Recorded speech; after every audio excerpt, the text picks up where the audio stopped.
Hello, my dear friends. We are still in the area of the Belgrade fortress, Kalemegdan. Here there is a practically Dino Park or Jurassic Adventure Park, whatever. I mean, the official name is the Jura Aventura. Jura Aventura. Okay, it actually rhymes in Serbian.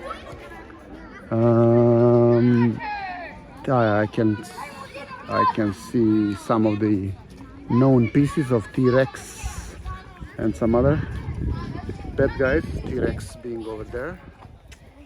Oh no, or T-Rex is the one there. I'm not really sure. No, T-Rex is definitely the one there. Here, what is really interesting about this fortress, that it is also a home of the Belgrade Zoo.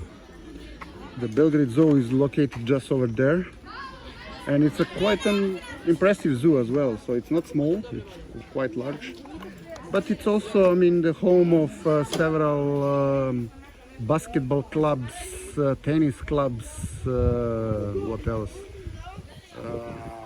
Soccer, futsal, let's say, clubs, etc., etc. There are also a couple of museums, actually two galleries here, and many other things.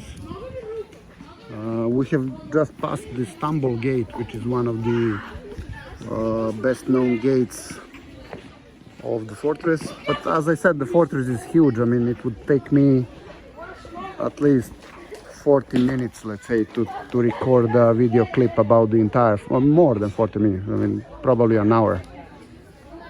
So this particular basketball court belongs to the basketball club Partizan that played this year's EuroLeague, and unfortunately, and very unfortunately, it lost against the Real Madrid basketball club, despite the fact that they were leading in the series 2-0. They lost 3 games in a row, and then Real Madrid actually afterwards won the championship, I mean the league. I mean, the basketball club Partizan, currently led by the famous Serbian trainer, the famous Serbian trainer, very famous Serbian trainer, whom I had a chance to meet a long time ago while he was still a player, an active player.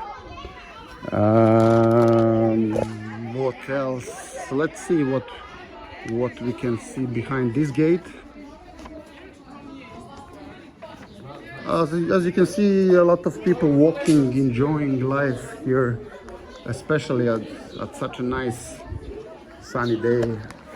Here is for instance, volleyball club Partizan. Okay, this does not really look like volleyball, but never mind. I mean, the tennis courts.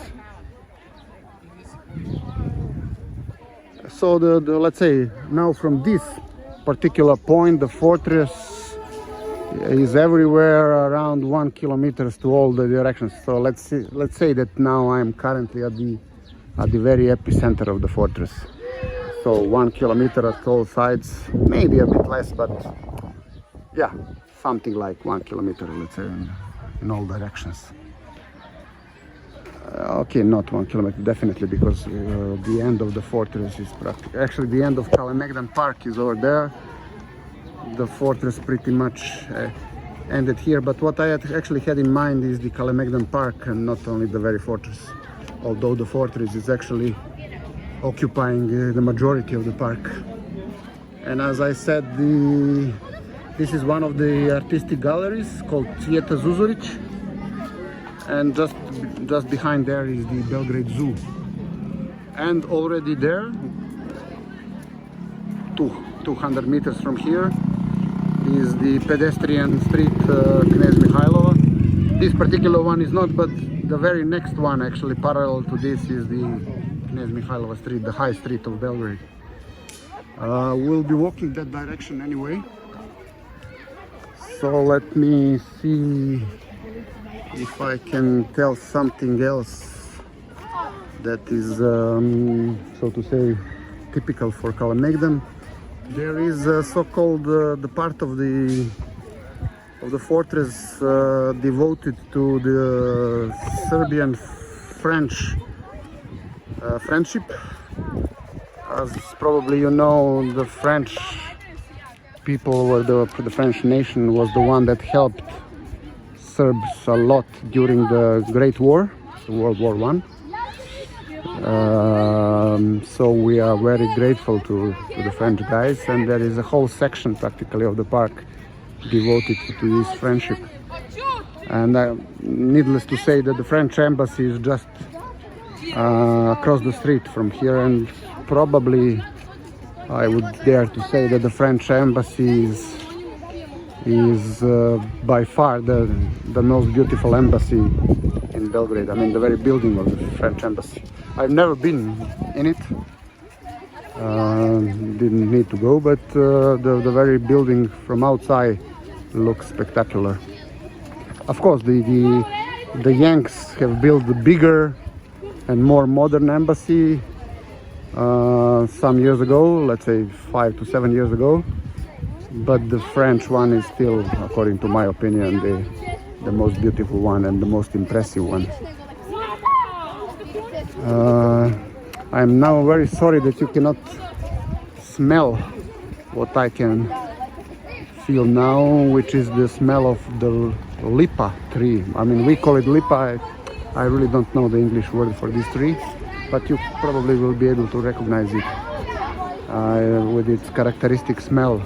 You can even make a tea out of it, also with a very characteristic smell. And okay, we are now at this point exiting the Kalemegdan Park,